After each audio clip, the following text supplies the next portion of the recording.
Here are the stories we're covering this week in the Category 5.tv newsroom.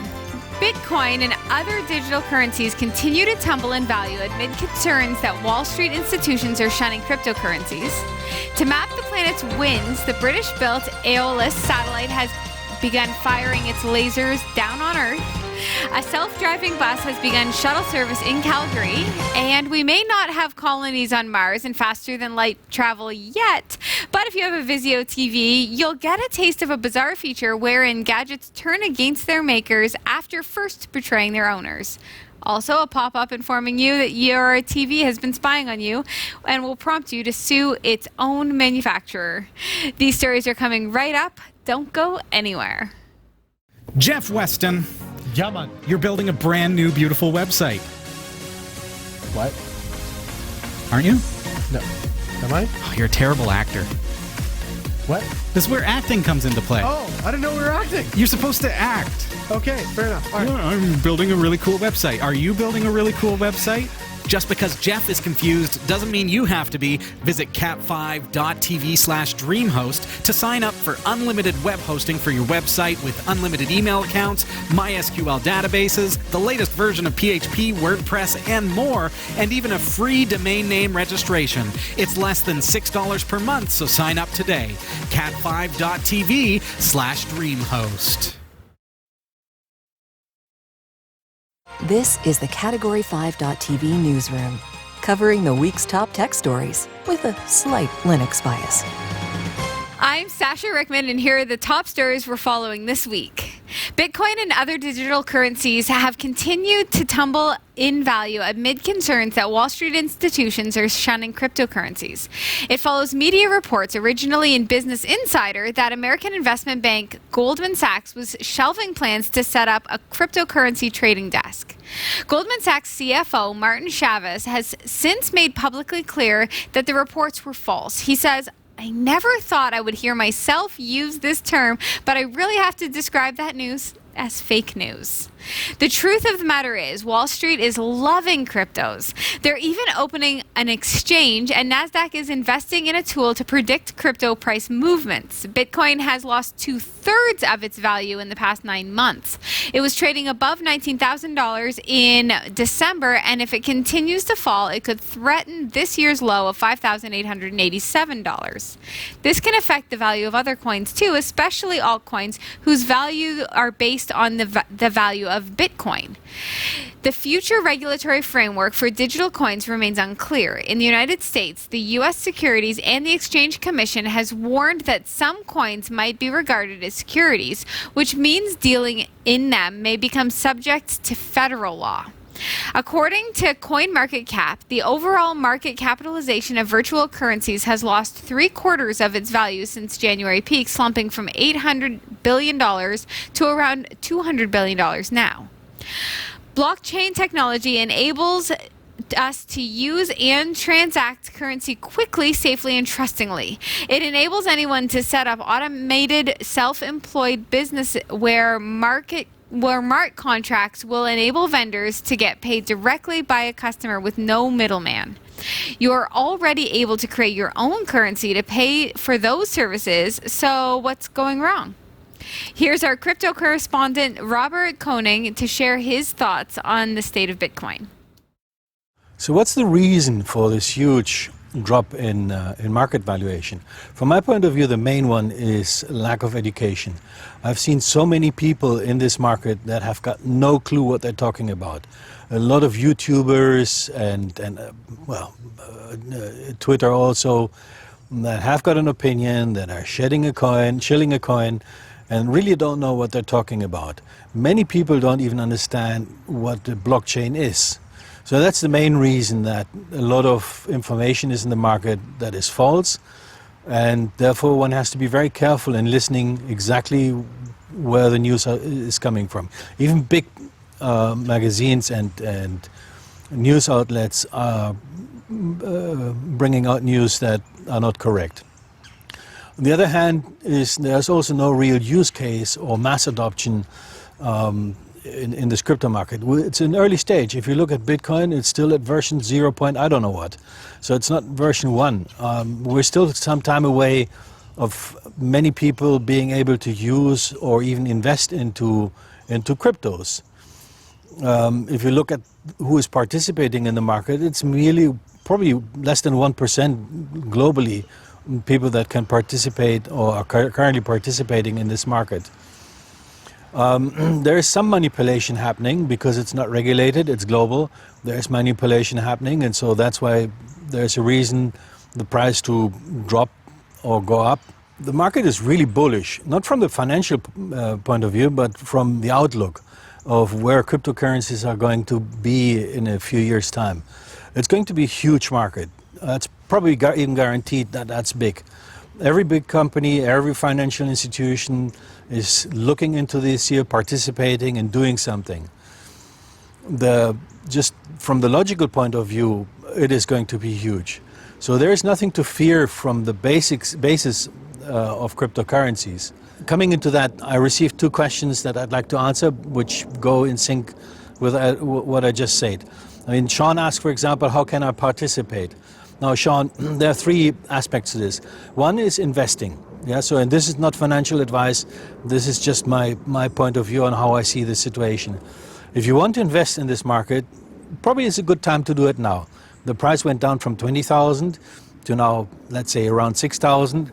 It can go a little bit further down. There are some people saying it can go down to 5,000, but which is not a huge drop from the risk-taking point of view. You can even wait a few months or a few weeks before you invest, but it's a good point to start investing into cryptos. The other one, how I can participate, is from the programming. Now that is really attractive.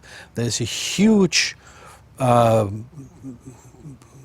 downside, or there's a huge market opportunity for programmers, and I would definitely, if you like to program, I would definitely go into this market and start learning how to program in EOS, Ethereum, and so on.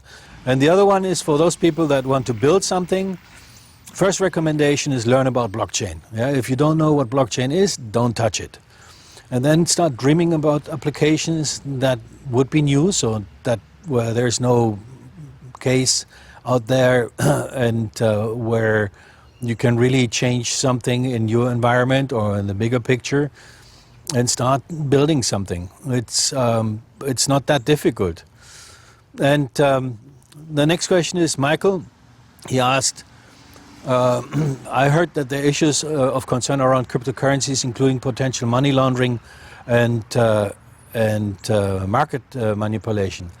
Well, Michael, yes, market manipulation, yes, that's there. And all the big, like SEC and so on, they're looking into this year, and they will find those that are manipulating the market, and they will be penalized. I'm pretty sure about that.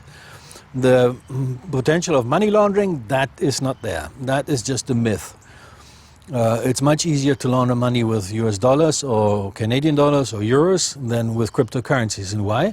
Because the cryptocurrency stays on a blockchain, and therefore you can always go back to any transaction that was made and really find out what happened. Yeah, with US dollars you can't. Once they're spent, they're gone. Blockchain, it's there. You can still find in Bitcoin, for example, the first transaction that was made by Satoshi Nakamoto back in 2009. That is there. You can see it.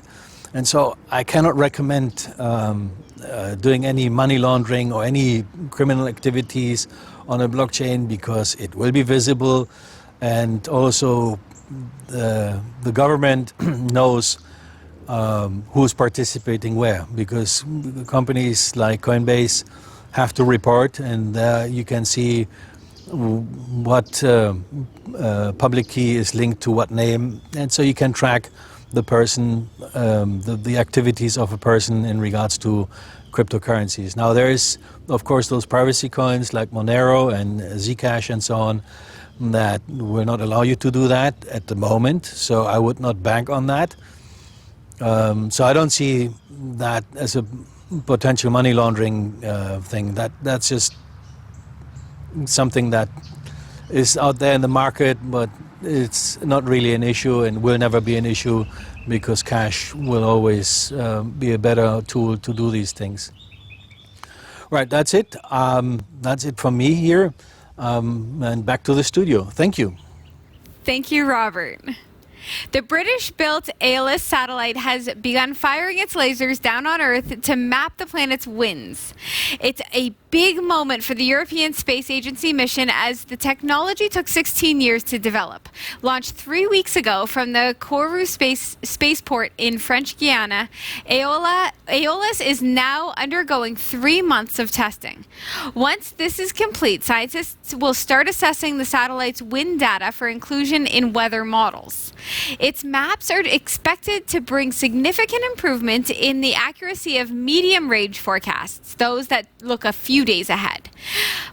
Dr. Mark Drinkwater, who heads the agency's Earth and Mission Science Division, says, "It's a euphoric feeling and a proud moment to reach this milestone after overcoming the first technical challenge to build, launch, and operate this complex wind LiDAR. Now we are arguably some of Europe's most patient and scientists and weather services eagerly wait to take over the baton. At the moment, wind data comes from multiple but patchy sources, such as weather balloons. Aeolus will be the first system to gather wind information all across the globe, from the ground up to nearly 30 kilometers in altitude. It will do this by firing a powerful ultraviolet laser down into the atmosphere.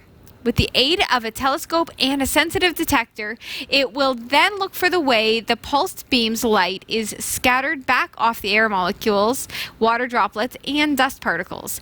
This should reveal basic details about air movement, and numerical weather models will be adjusted to take account of it. Experts confirm that the laser's first days of working revealed clear features of the wind." I love that they're able to use LiDAR as a technology to do this. Like the same thing that makes autonomous vehicles possible. Right. And I mean, my basic knowledge of LiDAR comes from an interview we did, you know. And we were looking at the City of the Monkey God. Right. And with that, they used LiDAR from an airplane to be able to see through the jungle cover into like ruins. Right. So now they're using LiDAR from the sky down and looking at wind patterns, which a medium range weather forecast with accuracy would be amazing. And now there would be no more jokes left on Earth, because pretty much every joke is about how bad weather forecasts are. It's true. But it is and it's true. annoying. Yeah. So if they can improve that, if they can improve that, I'm game. They'll be happy. So I thought to myself, is LiDAR like ultraviolet laser rays that are streaming down to Earth? Is that going to robot brains? Is that going to be a problem? So like cancer-causing elements and things like that. Well, I was thinking, I didn't know either. So I was thinking more like along the lines of, what's it going to do to people? Like, not people. What's it going to do to life that isn't people? Right? Mm-hmm. Like plants. I think it's pretty passive. I mean, LiDAR is a very passive technology. It's completely safe. I was looking it up just to see, like, ultraviolet light already exists, right? So if you concentrate it a little bit, what's going to happen? Well, all plants and animals that are hanging out in the atmosphere already have their own natural sunscreen, I guess, UV sunscreen. So we're with fine. Aeolus in the atmosphere, do we need to wear like SPF 120? We need nothing. Nothing? We're good. We're nice. We just take advantage of the fact that we'll know when it's going to be sunny out. Right. So that we know to put on SPF 60. And I mean, in this day and age, like, the weather patterns have been kind of crazy and unpredictable right now. There's some storms going on. And I just think if we can get just really as specific as possible, we can really, it's a safety thing, really, more than anything. It can be, absolutely. There are times when it is a safety thing, and we certainly feel that right now. Exactly. So very cool. An autonomous vehicle billed as the future of transportation is spending the month ferrying passengers between 2 neighboring tourist attractions in Calgary, Alberta. The autonomous electric bus is named Ella, and it stands for Electronic Automation. And Saturday marked its maiden voyage between the Calgary Zoo and the TELUS Spark Science Center next door. It can carry up to 12 people at a time, and its speed has been limited to 12 kilometers an hour for its short journeys between the zoo and the Science Center. Ella runs on two key technologies. Josephine Sang of TELUS Spark describes one as a super fancy version of a GPS, and the other is LiDAR, short for light detection and ranging, which is used to detect pedestrians or other obstacles in the vehicle's path. TELUS Spark is one of the two companies sponsoring Ella's time in Calgary, along with energy giant ATCO. The federal government has also put a $50,000 grant toward the project. The vehicle is being billed as the first electronic autonomous shuttle in Canada able to be used by the public. Manufacturer Easy Mile let members of the public board a similar vehicle in Montreal last year, but that vehicle stayed on the Olympic Park property. Ella's presence in Calgary isn't only about showing off the emerging technology of autonomous vehicles. Researchers are watching to see how Ella performs on the gravel roadways linking the zoo and the Science Center, and the University of Calgary students are studying passengers' reaction to the vehicle. While there might not be anybody controlling Ella directly as it makes its trips back and forth, there is a backup system in case emergency human intervention is needed. Sang said there is an operator on the bus to make sure everything is running smoothly. The vehicle will spend September in Calgary before moving to Edmonton next month. So the technology is actually happening. Yeah. It's there. It's real. Again, about LiDAR, it's literally everywhere now. I love the fact that we can see. Such a sophisticated type of, like LiDAR kind of alludes to radar, right? Right. Like the, send a signal, receive it back, send a signal, receive it back. But it's so detailed. Right. It's so precise. Like if you think about dots per inch in terms of like imagery, right, it's so clear. Exactly. And so it can make out things like a human form, a pedestrian, and things like that. Easily. So I was thinking, now I'm a little VR obsessed, as we might realize. You don't but say. The human intervention. She buys a VR headset, and now all of a sudden she's obsessed. I'm obsessed. So the VR aspect of this that I was thinking is we probably don't actually need a human operator, to be honest with you. You think putting them in a VR headset? We need somebody at a central hub that can control many and just flip with VR to the actual bus and be able to actually control. Oh, this sounds so sci-fi now. We don't but actually need a person there. You know it's coming. Yeah. Everything that we're talking about 10 years ago, I would have said, that sounds so fi now. Right? Right. But this is real. This is real. So when will that become real? When will the avatars become reality? I don't think we actually need a real person in there. Also, funny little side note is the fact that they picked those two locations in a city in Canada because it's a gravel road. Like, let's that experience. connects them. Yeah. It's a corduroy road up there in Canada. On the west coast of Canada, there's a corduroy road connecting the zoo and whatever. Yeah, the Spark Center. Yeah. And they're right next door, so it doesn't have to go far. Yeah. Also, side note, they called it the Easy Mile. The company's called Easy Mile, I get it, but we're in Canada now. It's an easy kilometer. Easy 2.6 kilometers. That's right. Something like that. Yeah. We may not have colonies on Mars and faster than light travel yet, but if you have a Vizio TV, you will get a taste of a bizarre feature where gadgets turn against their makers after first betraying their owners. Also, a pop-up informing you that your TV has been spying on you will prompt you to sue its own manufacturer. All this gadget drama started on November 2015 when journalistic watchdog ProPublica exposed Vizio for illegally using its popular smart TVs to spy on its customers. The secret feature recorded what, when, and where its TV users were watching in order to sell their viewing habits data to advertisers. Then advertisers could use that data to find you on your phone and other devices and target you with your advertisements tailored to those habits. Pretty sleazy. The company argued that it was innocent and that all data recording was anonymous, not specific to each user, and asked the class action lawsuit to be dismissed. But a California federal judge didn't buy its arguments 2 times, in March and July, allowing the legal process to continue. This was despite the fact that in February 2017, the company came to a very friendly $2.2 million settlement with the FTC on this investigation. As part of the legal process against the company, it agreed to push a notice to all affected smart TVs, alerting consumers of what happened and what their rights are. The notice should show up sometime between September 12th and October 3rd. Now more than ever, if you are a Vizio smart TV owner, stay tuned. What kind of TV do you have? I have a Panasonic. Okay. Yes, a Panasonic. I remember because when the washing machines were blowing up or whatever it was, I was really worried. Yeah. This could be any moment. I'm looking at the calendar here, and today, when we're filming this episode, is the 12th. So you may be watching this on your Vizio TV, and suddenly there's that pop-up. The pop-up, right. Which they would do because they would know that you're watching Category 5, and you would immediately close it, ignoring the pop-up because you want to watch the show. Right. So it's strategy, right? Artificial intelligence and they've got machine this. learning. They know exactly what you're watching and how when. to avoid getting in trouble. Right. Interesting, right? I mean, we talk about future technology and thinking that, okay, well, what would happen if robots suddenly, went through a lawsuit because they're monitoring? What happens if Alexa? I'm sorry. Oh, I keep doing that. And then now every Alexa everywhere is like... Cancel. We're cool, my babies, YouTube. We're cool. YouTube, I don't want to hear about it. True story.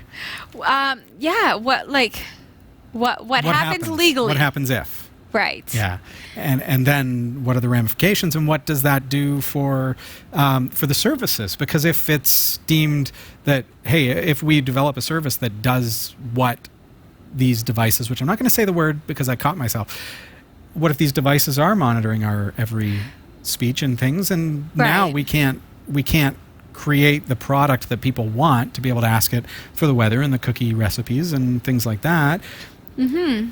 And so what if we can't manufacture that because we're going to get sued? Right.